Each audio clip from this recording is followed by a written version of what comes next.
शतोगुण भक्ति में सहायक है, पर आगे चलकर इसकी भी वृत्ति का त्याग करके त्रिगुणातीत प्रेम लक्षणा भक्ति में प्रवेश पाना है तो तीनों गुणों से ऊपर उठना होता है।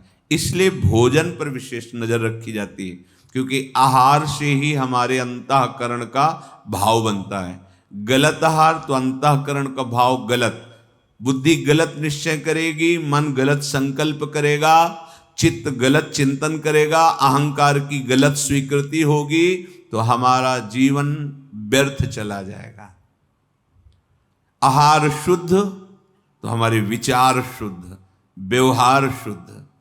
इसीलिए जैसे कहा जाता है कि आप प्याज लहसुन भी ना पाएं, वो कोई हिंसा नहीं है। प्याज लहसुन कि जैसे लोग मांस भक्षण करते हैं तो उसमें जीव हिंसा है, प्रगट में आप मार रहे हैं दूसरे जीव को, इसमें कोई हिंसा नहीं। जहां आलू प्रगट होती है उसी मिट्टी में उसी पद्धति से वो भी प्रकट होता है। पर जैसे जहां तुलसी प्रकट होती है वहीं भांग का पौधा भी पास में बगल में दिखाई देता है, वहीं गांजे का भी पौधा, वहीं और भी नशे के पौधे प्रकट होते हैं। जैसे धतूर है उसमें भी फल लगता है, तो आप फल मान करके थोड़ी पालेंगे धतूर को, 10-15 बीज पा लीजिए, आपके शरीर की हानि हो जाएगी। तो ऐसे महापुरुषों ने इसका शोध किया प्याज लहसुन का। ये हमारी बुद्धि में जाकर के तमोगुण पैदा करता है। तमोगुण हमारे सतमार्ग में बहुत बाधक है, वो हमारे धर्म को नष्ट कर देगा, हमारी बुद्धि ठीक निर्णय नहीं कर पाएगी, इसलिए इसको निषेध किया गया है। ऐसा नहीं कि कोई बहुत हिंसात्मक जिसे मना किया जाता है। अगर आपको उत्तम विचार के द्वारा भगवत प्राप्ति करनी, धर्म पालन करना है तो आपका भोजन तमोगुण रहित होना चाहिए। बासी दुर्गंध युक्त या ये जो निषेध किए गए वो पदार्थ। अब जो सात्विक स्वादिष्ट पदार्थ हैं तो स्वाद रसना तो बोलेगी ही कि अच्छा है, मीठा है या स्वादिष्ट है, ऐसा चाहिए। हम कह रहे हैं खूब स्वाद लेके पाओ, कोई आपको नहीं बांध पाएगा, पर श्री जी को पवाओ, प्रिया प्रीतम को भोग लगाओ। आपके मन में आ रहा है आज ये हाँ ठीक है, सुविधा है, आप बनाइए और श्री जी को पवाइए, पद गाइए। जब भोग लग रहा है कीर्तन कीजिए, एक पद सुनाइए चतुरासी जी, भोग उछारिए, फिर बड़े स्वाद से पाइए धीरे धीरे हमारी श्री जी ने कैसा है, कितना स्वादिष्ट है, आह लाडली लाल ने पाया है। इसलिए आपके अंदर भक्ति बढ़ेगी, आपके विचार पावन होंगे, स्वास्थ्य ठीक रहेगा और कोई अपराध नहीं लगेगा। नहीं तो बिना भोग लगाए पाना वैष्णव पद्धति में तो अपराध है ही, लेकिन गीता जी में भी भगवान ने कहा है जो अपने लिए पकाता है, मुझे अर्पित नहीं करता है, वो पाप खाता है। श्रीपाद कह रहे हैं विषमयु स्वादन्नम अर्थम महा। मेरी श्री जी ने पाया है, श्री जी का अधरामृत है, उच्छिष्टामृत है, श्री जी के अधरों से लगा हुआ, हम भाव में डूब बस हो गया। अब वो तुम्हारी वासना नहीं बनेगी, उपासना बन गई। उच्छिष्टामृत भुक्त वही वह, और बड़े स्वाद से पाइए। श्री जी ने पाया है ना, कितना सुंदर इत्र है, श्री जी के श्रीअंग में लगा, वो आपकी भक्ति बढ़ाएगा। सुंदर प्रसादी माला, अहो भाग्य प्यारे जू की माला प्रसादी मिली, वस्त्र प्रसादी, ये आपके भाव को बढ़ाएगा, ये आपके पाप को नष्ट करेगा। अगर हमारी बुद्धि शुद्ध हो जाए तो जो हम कर रहे हैं शास्त्र सम्मत क्रियाएं, इसी से भगवत प्राप्ति हो जाएगी। सुलझना है। अगर हम अहंकार पूर्वक भोजन त्याग देते हैं, पानी पी के रहते हैं केवल, हमें अहम है कि ये सब तो अच्छे अच्छे पदार्थ खाते हैं, मैं केवल जलाहार करता हूं, बात नहीं बनेगी। जो बात बननी चाहिए थी वो नहीं बनेगी, मैं फलाहार करके नहीं बनेगी, अहम पुष्ट हो रहा है। सर्वस्व महाप्रसाद प्रसिद्धता के अधिकारी हितजू महाराज जी के, विधि निषेध नहीं दास अनन्य उत्कट व्रतधारी। मेरी श्यामा जो ने पाया है, बस अब पाइए स्वाद से। देखो, जो शास्त्र सम्मत कार्य होते हैं वो हमारी बुद्धि को शुद्ध करते हैं, और जो शास्त्र विरुद्ध कार्य होते हैं वो हमारी बुद्धि को अशुद्ध, बुद्धि अशुद्ध, निर्णय अशुद्ध, निर्णय अशुद्ध, गर्त में गिरते चले जा रहे हैं पर हमें पता नहीं होता। श्रीपाद कह रहे हैं कि जो शरीर संबंधी भोग हैं ये व्याघ्र हैं। अब सबको ये लगता है कि सब त्यागी थोड़ी बन जाएंगे। उसे जन्म तो मनुष्य का इसीलिए मिला है, शांति प्राप्त करने के लिए। पशु योनि में थोड़ी शांति मिलेगी, देव योनि में भी शांति नहीं है।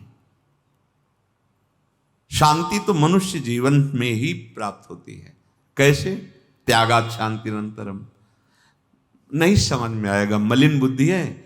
आपको लग रहा है जीवन मिला है सुख भोगने के लिए, और सुख है ये नहीं, जीवन महासुख भोगने के लिए मिला है, और महासुख है प्रभु का नाम, प्रभु का धाम, प्रभु का रूप, प्रभु की लीला।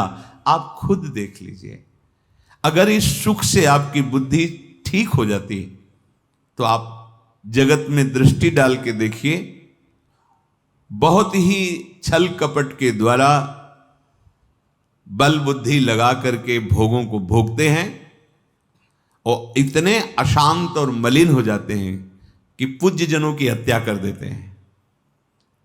आसुरी प्रवृत्ति बढ़ जाती है, आजीवन कारावास, फांसी, नाना प्रकार के रोग, दंड, ये सब प्राप्त होते। क्या हुआ? सुख शांति खोज रहे थे, दुख अशांति क्यों मिली? क्योंकि बुद्धि निर्णय ठीक नहीं कर रही। संत महापुरुषों के वचन मान लो, जब आपकी बुद्धि शुद्ध होगी तो आप खुद बलिहार जाओगे कि अगर ये वचन मुझे ना मिलते तो मैं कहां गिर जाता, कहां बह जाता इस माया के प्रवाह में। ये जो महापुरुष जन बोल रहे हैं, ये करुणा करके बोल रहे हैं। इनको कुछ नहीं चाहिए आपसे, इनको जो परम सुख है वो प्रियाजू प्रदान कर रही। ये केवल आपके मंगल के लिए, अपने लोगों के मन को परम शांति, परमानंद की प्राप्ति के लिए बोल रहे हैं। जितने भी भोग हैं दुख योनया है। उचित भोग शरीर धर्म निर्वाह के लिए भगवत अर्पित करके शास्त्र सम्मत भोगो, कोई परेशानी नहीं। भोग भोगते हुए परमात्मा प्राप्ति हो जाएगी। धर्म विरुद्ध भोग, मलिन बुद्धि, दुर्गति को प्राप्त हो जाओगे। ये रसेंद्री कभी तृप्त होने वाली नहीं, बड़ी दुष्ट है ये खाओ, ये खाओ, ये खाओ। देश विदेश घूम रहे हैं, अर्थ प्राप्ति हो जिससे हम भोग प्राप्त करें। धर्म गया, पता ही नहीं कि धर्म क्या है। जहां तलवार की नोक पर खवाने की चेष्टा करने पर वो अपने शरीर का त्याग कर देते थे, नहीं खाते थे, वही तुम पैसा दे के खा रहे हो। देख लो, अपनी बुद्धि को देख लो, तुम अपने को किस धर्म में, किस मार्ग में चलने वाले समझ रहे हो। जहां तलवार की नोक पर कि तुम खाइए तो अपने प्राणों को त्याग देते थे, गला कटवा देते थे, वहां तुम पैसे दे के खा रहे हो, वही चीज खा रहे हो। कहां तुम्हारी बुद्धि गई? सुना कि अमुक आक्रमण कर रहा है, हजार हजार माताएं एक साथ आग की ज्वाला में उतर गई। आग की ज्वाला में उतरना अच्छा है, लेकिन अधर्मियों का स्पर्श नहीं। क्या बुद्धि थी? आज हमारी बुद्धि कहां पहुंच रही है? अगर अध्यात्म को नहीं समझोगे तो बुद्धि को ये माया नहीं सुधारती है, अध्यात्म सुधारता है, भगवत मार्ग सुधारता है। भगवत मार्ग आत्मानंद है, ये पर नहीं है, ये स्वा है। समझना बहुत कठिन है। उपदेश दे देना सरल है, उपदेश सुन लेना सरल है, स्वा पे स्थित होना बहुत कठिन होता है। इसीलिए वर्तमान के भोगों में हम फिसल जाते हैं। महापुरुष जन आदेश कर रहे हैं, ये व्याघ्र की तरह तुम्हें विषय वासनाएं नष्ट कर देंगी, ये रसेंद्री तुम्हें नष्ट कर देगी। आज कितनी घृणित बुद्धि का हो जाती है। रसेंद्री से क्या तुम पाना चाहते हो? क्या है? जिसे कहते हैं बहुत बल प्रदान करने वाला, और क्या क्या बड़ाई करके लोगों की बुद्धि में बैठा दिया। आप देखते हैं उसके अंदर क्या है, बुद्धि मलिन है। इसलिए हम अपने को बहुत ग्रेजुएट समझते हैं, बहुत पढ़े लिखे समझते हैं और सोचते हैं इससे बल बढ़ेगा। शारीरिक बल भी तभी काम आता है जब बुद्धि बल प्रवीण हो।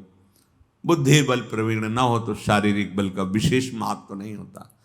तुम काल को शरीर से नहीं जीत सकते हो, तुम प्रारब्ध को शरीर से नहीं जीत सकते हो। बहुत सावधान। सब देख लो, विवेक के द्वारा देखो जरा जगत में क्या हो रहा है।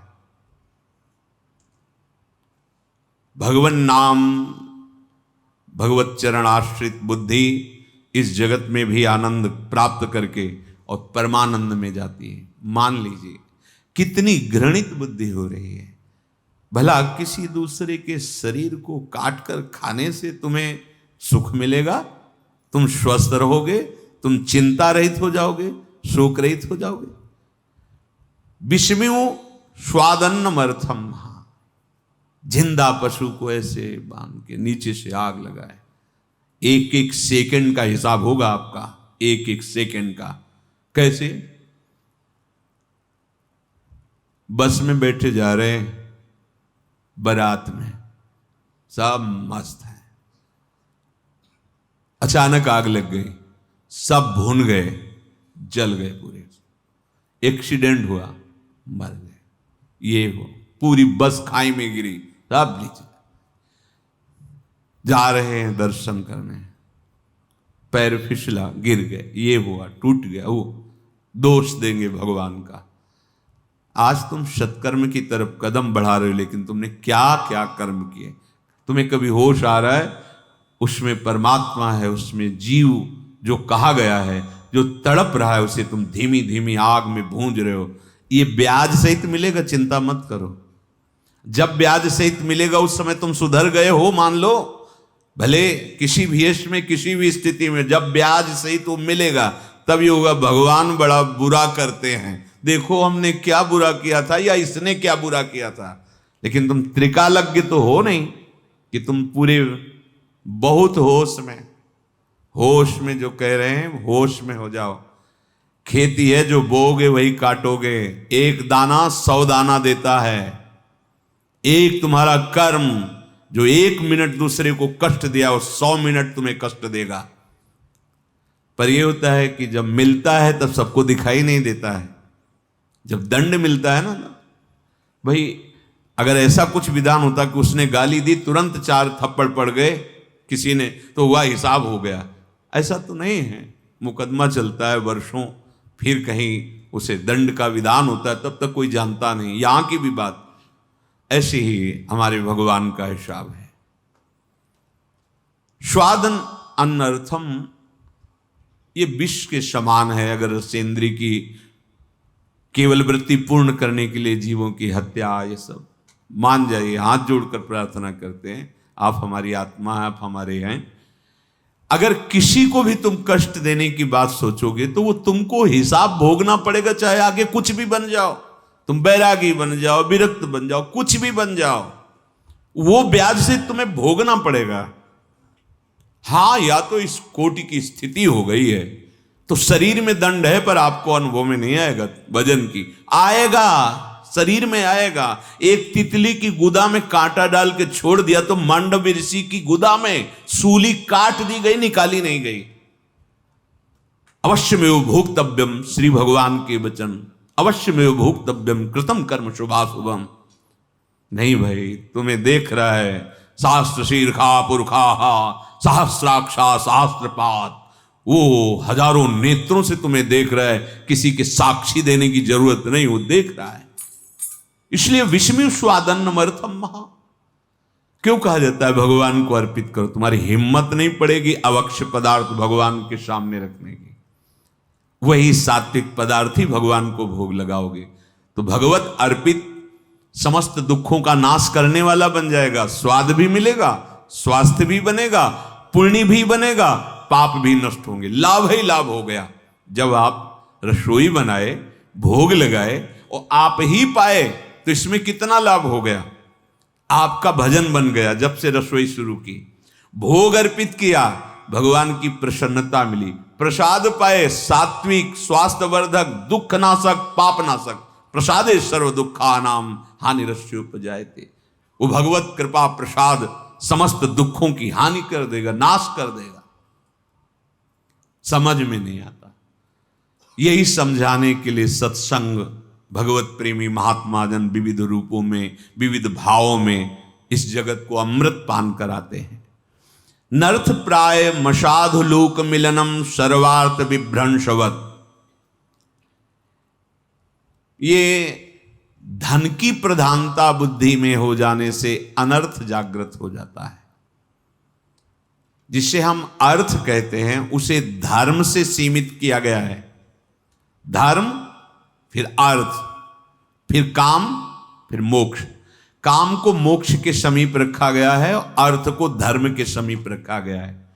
धर्म से अर्थ कमाओगे तो कामनाओं की जो पूर्ति होगी वो मोक्ष की तरफ ले जाएगी।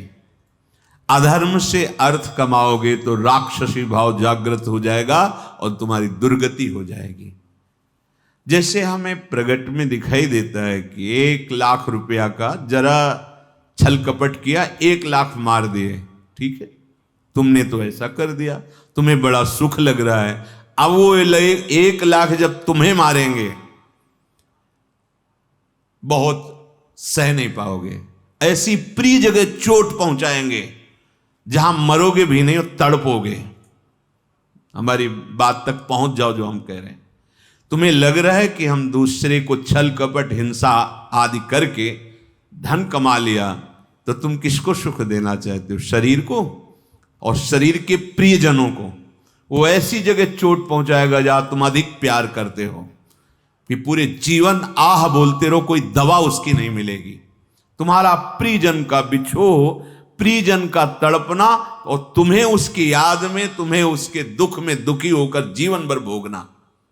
मान लो ये कोई कहानी नहीं, ये सिद्धांत का वर्णन हो रहा है। आप सत्य से चल रहे हैं, आपके पास सुविधाएं कम हैं, अच्छा भोजन भी नहीं है, अच्छे वस्त्र भी नहीं, पर आपका हृदय शीतल रहेगा, आपका परिवार स्वस्थ रहेगा, आपके विचार उत्तम रहेंगे, शरीर पूरा होगा, भगवत कृपा पात्र बनोगे। क्योंकि धर्मो रक्षति रक्षिता।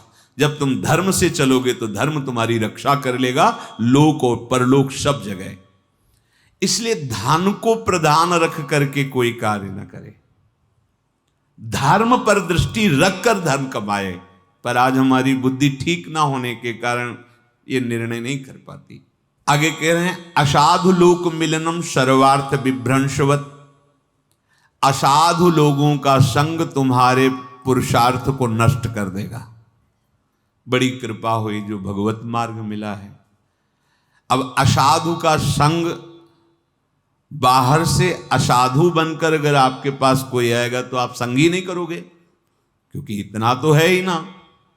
पर वो साधु वेश में असाधु चिंतन, असाधु आचरण, तो आप मित्र बना करके पतित हो जाएंगे। इसीलिए शास्त्रीय सिद्धांत परमार्थ के पथिक के लिए है असंगोहम पुरुषः, असंग भावना। सबसे भगवत भावना है, पर हमारा कोई न मित्र है न कोई शत्रु है। जहां हमारे आंतरिक अध्यात्म मार्ग में कोई प्रहार करे, हमें सहना नहीं चाहिए। बाहर शरीर में प्रहार करे तो भगवत मार्ग के पथिक है, एक बार सहने की चेष्टा करेंगे प्रभु की कृपा बल से। लेकिन हमारे मार्ग पर प्रहार कर दे तो असहनीय हो जाना चाहिए। क्या सहनीय? जैसे कोई हमारे हृदय में नाम चल रहा है, नाम की वृत्ति रोक रहा है, बात से, चेष्टा से, सुख दर्शा के, मित्रता से, हंसी मजाक से, जैसे भी जाके संग कुमति मति उपजय करत भजन में भंग, तजोरे मन हरि विमुखन को संग। चाहे कोई कितना प्रिय हो, पर परम प्रीतम प्रभु से विमुख करने वाली बात, विमुख करने वाली चेष्टा, विमुख करने वाला खान पान संग जाके प्रिय न राम वै देही तजिए ताहि कोटि बैरिशम जद्यप परम शनि। आपके हरिगुरु निंदा कोई कर रहा है और आप सोच रहे हैं हमारे प्रियजन हैं, रिश्तेदार हैं, मित्र हैं, अगर हम इनका विरोध करेंगे तो फिर मित्रता टूट जाएगी। तो कह रहे हैं असाधु लोक मिलनम सर्वार्थ विभ्रंशवत। ये मित्रता, ये रिश्तेदारी तुम्हारे जो सर्वार्थ भगवत प्राप्ति का मार्ग है उससे विमुख कर देंगे। सुनने वाला और कहने वाला दोनों को बराबर फल मिलता है, चाहे वो सतमार्ग की वार्ता हो या असत मार्ग की। निंदा आदि सुनोगे, निंदा आदि करोगे तो एक ही फांसी में बांधे जाओगे, एक ही दंड मिलेगा दोनों का। भगवत चर्चा करोगे, भगवत चर्चा सुनोगे तो एक ही प्रकार से भगवत कृपा प्रसाद उदय होगा। गावत श्रवणन सुनत सुखाकर विश्व दुरित दवनी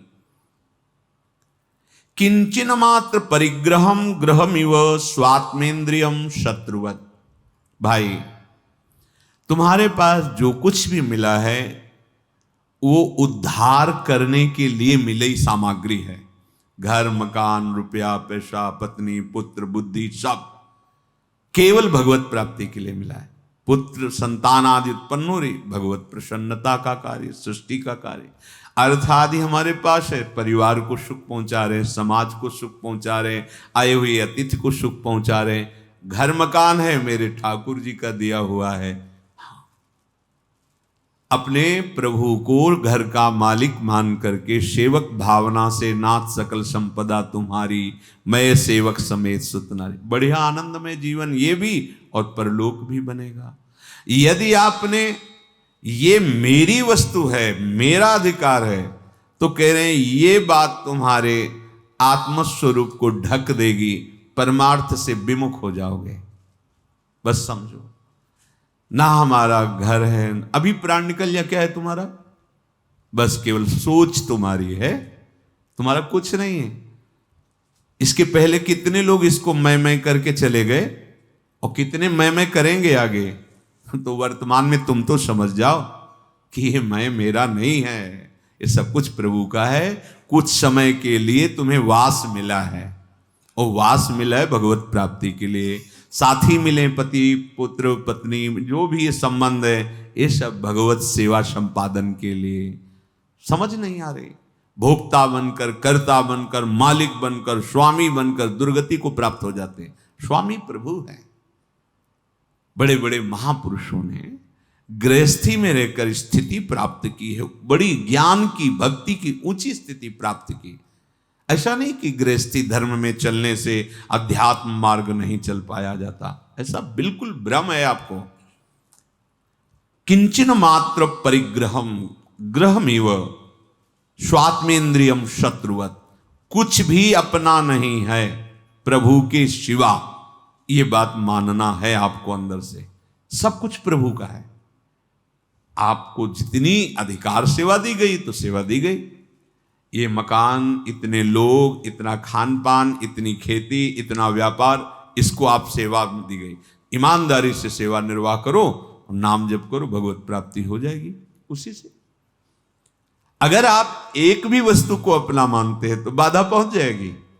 एक भी वस्तु को देखो, एक दृष्टांत में पढ़ा था, शायद भक्तमाल में जी या मथुरादास जी के श्रीमुख से सुना कि एक महात्मा थे, बड़े विरक्त थे, विचरण करते रहते थे। संतों का स्वभाव होता है जगन मंगल करना। तो किसी धनी मानी भक्त ने कुछ असरफियां दे दी थी, पहले असरफियां चलती होंगी, तो उन्होंने मना किया पर ले लिया। चलो, भक्त की इच्छा है। कभी कभी ना आवश्यकता होने पर बिल्कुल इच्छा नहीं, पर सामने वाले के भाव देख करके लाओ, अच्छा लाओ लाओ रख, उसका भाव पुष्ट हो जाए। उन्होंने ले लिया। अब वो गीता जी रखते थे, तो गीता जी के बस्ता जो ऊपर वस्त्र था उसमें उन्होंने रख लिया वो सरपिया। शिष्य परिकर भी था, कुटिया में जाके वो गीता जी सम्माननीय स्थान पर रख, और बीमारी शुरू हो गई। किस समय क्या हो जाए कुछ पता थोड़ी। अब उनके चिंतन में था कि वो अशरफियां बेच करके उससे हम स्वादिष्ट पदार्थ खरीद करके संतों को पवाएंगे। अब संत जनों को अर्थ मिलेगा तो भागवती की होगा, सुंदर फूल लाके प्रभु को फूल बंगला में बैठा लेंगे, भोग लगाएंगे, संतों को पवाएंगे, नाम कीर्तन करेंगे, और चिंतन बना सर्फियों का, शरीर छूट गया। ये पानी का बुलबुला है, कब फूट जाए इसका कोई पता नहीं। सांप बनकर उसमें बैठे। अपने शिष्य को स्वप्न दिया कि बेटा हमारी गति बिगड़ गई, अंतिम में असरफियों का चिंतन हो गया, तो मैं सांप का बच्चा बनकर के गीता के उसमें बैठा हूं, आप मारना नहीं, तुम जाओ गीता का बस्ता खो। कहीं छेद नहीं था, छोटा सा सांप का बच्चा उसमें उसी कुंडली मारे हुए उसी असरफी पे बैठा। तो अब तो स्वप्न में बता दिया, तो प्रणाम किया, उस सांप का बच्चा ऐसे निकला, असरफियां ली और संतों को फिर निमंत्रण दिया और भंडारा किया, और वो सर्प गति से मुक्त हो गए। कहानी नहीं है, सत्य विषय है। महाराज भरत जी हिरण पर दया की, बच्चे से राग कर बैठे, अंतिम समय हिरण का चिंतन हुई, हिरण बन गए। समझो, विरक्ति का मतलब केवल वेश से नहीं है, विरक्ति का मतलब अंतर के राग त्याग से है। तो राग त्याग करना बड़ा कठिन लगता है, समर्पण करने में तो कोई परेशानी नहीं लगती। घर में ही है पर घर को अपना ना मान के प्रभु का मानते हैं। भोग सामग्री है पर प्रभु की भोग के लिए है, अतिथि सेवा के लिए है, परिवार सेवा के लिए, उसको स्वामी प्रभु को बनाते। वो हैं ही सबके स्वामी, अनंत ब्रह्मांडों के स्वामी। ये भूल सुधार लोगे तो घर बैठे महात्मा हो जाओगे, घर बैठे तुम्हारी साधना बन जाएगी। अगर भूल हो जाए तो महात्मा भी गति बदल जाती, देख रहे हो ना। बहुत सावधानी, महापुरुषों के वचनों को समझना है। किंचन मात्र परिग्रहम, तो क्या था भरत जी के पास परिग्रह? कुछ नहीं था। राज परिवार सब महल छोड़कर आए हुए थे, पर राग था। अभी राग था, वो राग पकड़ लिया हिरण ने, हिरण के राग में दूसरी गति बदल गई, हिरण की योनि प्राप्त हुई। बहुत सावधान। हमें स्थान परिवर्तन, वस्त्र परिवर्तन, ये सब खास बात नहीं, ध्यान देना है हमें भाव परिवर्तन करना है, हमारा उद्देश्य परिवर्तन हो जाए, बस सब बात बन जाएगी। मन्येत प्रणयी हरौ सही वसेत साध्वत्र वृंदावने। तो अपने मन और इंद्रियों को वृंदावनेश्वरी श्री श्यामा जी के चरणों में लगाने की चेष्टा करो। भोगों से डरो व्याघ्र की तरह, और जो रसेंद्री के भगवत विरोधी भाव प्रकट करने वाले आहार हैं, इनसे बचो, मानो इसमें विष मिला हुआ है।